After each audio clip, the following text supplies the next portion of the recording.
Stefsonabudget. Welcome back for another video. Today we are going to be setting up our budget by paycheck for our paycheck of February 23rd.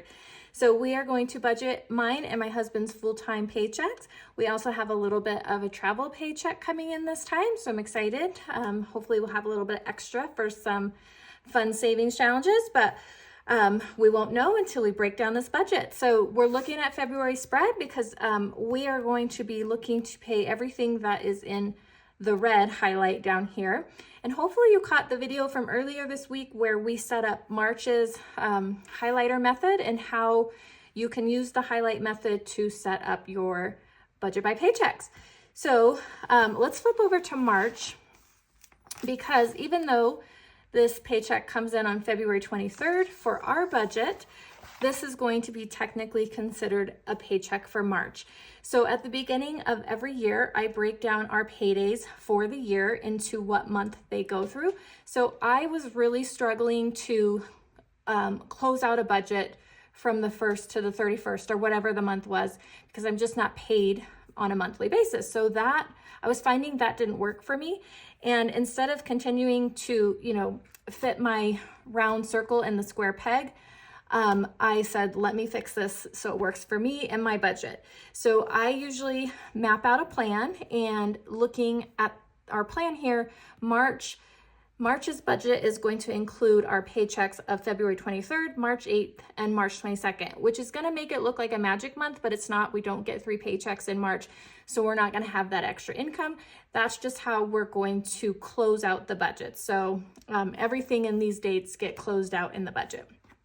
Okay, hopefully that makes sense, but we're going to go ahead and pull out our March budget, paycheck budget tracker, and we're going to set up our paychecks. So let me get the big bulky binder out of the way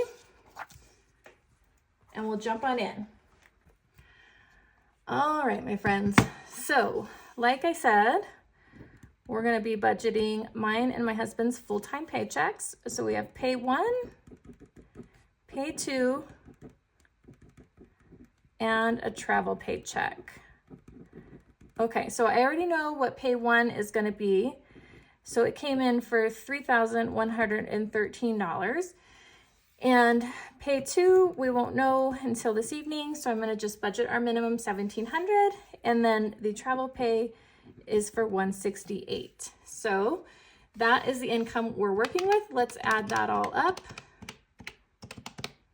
And that comes to $4,981 that we are looking to zero base budget today, meaning when we finish the budget, we want to be at $0. Okay, so first we're going to set up our fixed expenses. And so, we're going to take care of those 4 walls first. We have our half of mortgage. So we're going to set aside the second half to pay April's mortgage, not April, March, because this is still February. Confusing myself, you guys, sorry. And that's for $1,135. And then we have a Kindle Unlimited subscription on the 23rd, and that's for $13. I use that literally daily, you guys. So a subscription well loved. You'll also notice that I indicated an A here. So if you're new here, this just means that this particular bill comes out on auto pay. I don't have to actually pay it. It'll just come out of my account on its own, which I'm actually not a fan of auto pay. If I have the opportunity to not have that, I don't. The only thing I have on auto pay is subscriptions and my car insurance. My car insurance, because that's the only way you can get that discount through them. And the subscriptions, it's the only way they let you set those up. So everything else though, I pay manually, and it's just because we shift paychecks around like this. And most of the time I'm paying quite a bit earlier than things are due. And my husband and I know ourselves well enough going through this budgeting journey that if it's sitting in there, it's gonna go away. So I like to get paid on Fridays and just pay every bill, whether it's due that day or 10 days from now. Okay, so after Kindle Unlimited, we have Ken's Cheer, although I'm really hoping this doesn't come out, but I still cannot like get a hold of anybody to confirm that, which is kind of ridiculous. So, but what can you do? Okay, iCloud, also automatic on the 25th, and that's for $11. And then we have our Disney Plus. This is like the time of month where every subscription we have is due, and that's for $15. Okay, when we set up the March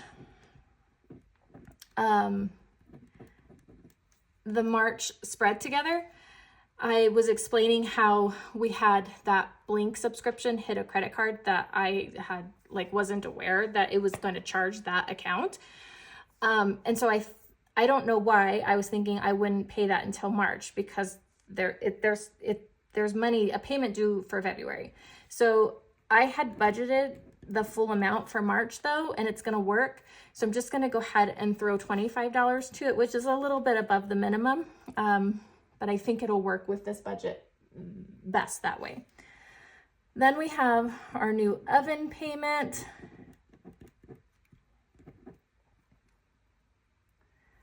On the 27th, and that's for $125. Okay, cell phones.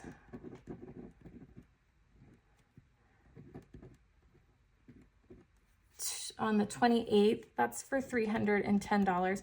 I'm gonna need to get into this to see if this payment is actually due. For now, I'm just gonna build it in the budget just in case.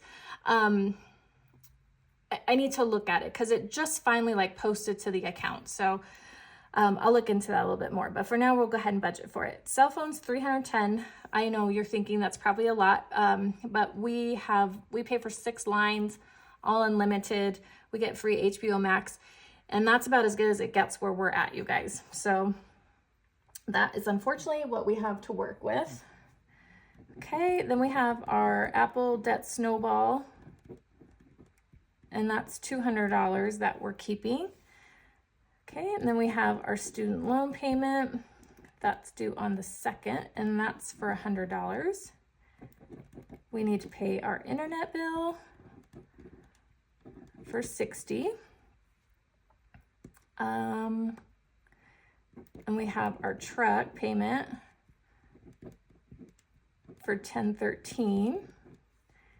And we have to pay our tax plan,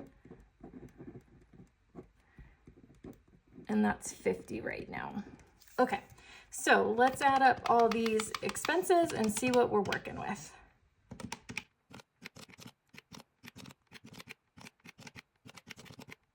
Okay, $3,122 in expenses, which checks out.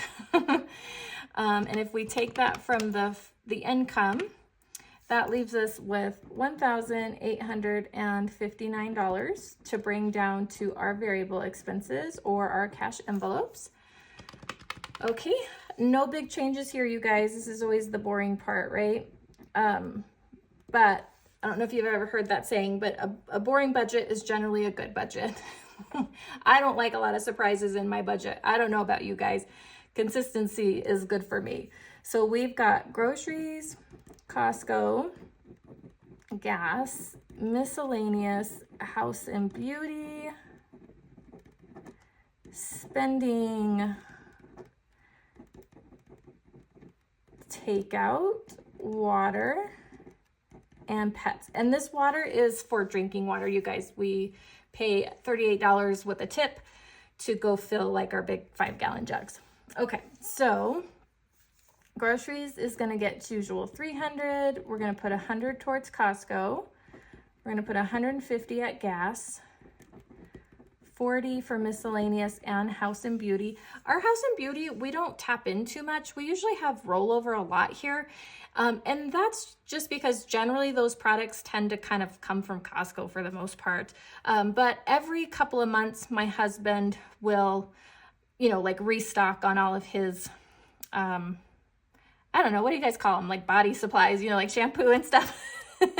And so it needs to be in the budget, but we do consistently have rollover there.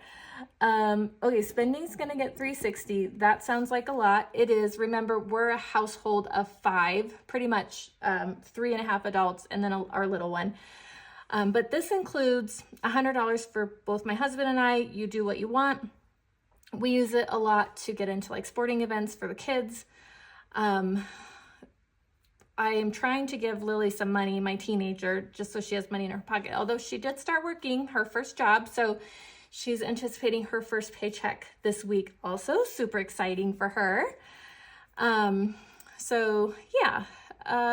Also, my husband eats into this quite a bit. He will usually pull from this envelope. He works really long hours up at the hospital, and so he's always hitting the coffee carts and the cafeteria and stuff, and that money typically comes from the spending as well. Okay, takeout's getting 100, and I can pretty much guarantee that's going to be gone in one swoop this weekend. I'm taking my parents out to early lunch on Saturday because we haven't seen each other in way too long, so I'm looking forward to spending some time with them and making that our treat. Okay, our drinking water is going to get $38, and $25 is going to go towards our pet envelope. It should be $11.53. Let's check it and make sure it checks out. Okay, yep, $11.53. Alrighty. Okay, so if we take that from the $18.59, oh, nope, 18. You guys, I always hit this and it needs to be this. I'm just still not used to this calculator. So $18.59 minus $11.53 leaves us with $7.06, which seems really high. Like really high, but okay. Hopefully this all checks out. And let me just double check myself that I haven't forgotten something. Okay, I think we're good. All right, so then we're gonna come over here to sinking funds, extra debt, and extra savings. So we are going to hit the priorities here, you guys. We're working on a month ahead. We're working on our emergency fund, just increasing that. We have a goal of adding $1,000 to our emergency fund on top of what we already have. And then we have Christmas, which is always a big sinking fund for us throughout the year. We have our debt binder, which helps us get extra money into our debt. And then we have savings challenges. And I'm going to put birthday on here because I have 2 big birthdays coming up here really quick right around the corner. And if we have the ability, let's stuff some money in there. Okay, month ahead gets $33 per paycheck, you guys. Emergency fund gets $40 per paycheck. We're going to put 100 into Christmas. Let's just map this out as we're working through it. Okay, the debt binder. Wow, this just seems like a lot. Okay, let's do $250 here because debt payoff is definitely our priority, so I want to make sure we're throwing big chunks there if we can. Okay, and then savings challenges, let's do $150. And then let's do 50 into birthday, which leaves us $83. So I'm just gonna note the 83 right here. And then what I need to do is bring the 83 down to extra savings. And you guys, this is going to our checking buffer. So I have been budgeting this way since 2020, and I have never, not once, missed going to the bank and pulling out money for my cash envelopes. And this last pay period, I didn't do it, you guys. And let me tell you, if we're not doing this, we are a hot mess. We had a pretty substantial checking buffer and it is gone. Zero, zilch, nothing. So I have to build this back up and quickly. So this $83 is going to go into my checking buffer. And essentially what that is we bank with a credit union. You always have a savings account there. And so this money sits in that savings account. And the checking account automatically pulls from this, you know, if you're under in your actual checking account. So it's just an easy way to have it actually out of my checking, but the system will automatically pull into it if it needs it. So it still acts as my buffer, which is nice. So we're definitely going to do that. So when you hear, if you're new to zero-based budgeting, if you hear that term like zero-based and you watch all these people budget their entire paycheck down to $0 and you're going, oh my gosh, I can't imagine emptying my account to $0. That's not what this means, you guys. Your zero-based budgeting means you're giving every dollar you're anticipating to come in a job. And these $83 job is to sit in that account. So I'm not spending it. It's not going anywhere, but it's got to function now. And so I don't see this $83 as like, oh, I've got some extra blow money. Let me do whatever, you know, run up to Starbucks, which obviously still happens because we totally did that last paycheck. But we're back on track. So we're getting our poop in a group here. All right. Let me add this all up together really quick just to close that out. And that's going to end our budget, you guys. So we're putting $623 towards savings and debt, $83 towards extra savings for our buffer, which gives us that zero-based budget. And we are ready for payday, you guys. Okay. I barely squeaked this in, but we got it done. Thank goodness. And now I'm going to go make tostadas for my daughter who's starving. So I better get on it. But if you enjoyed this video, you guys, please give me a thumbs up. Hit that subscribe button. I hope you'll stick around. And we'll see you this weekend for some saving challenge, friends. Have a good one. Bye.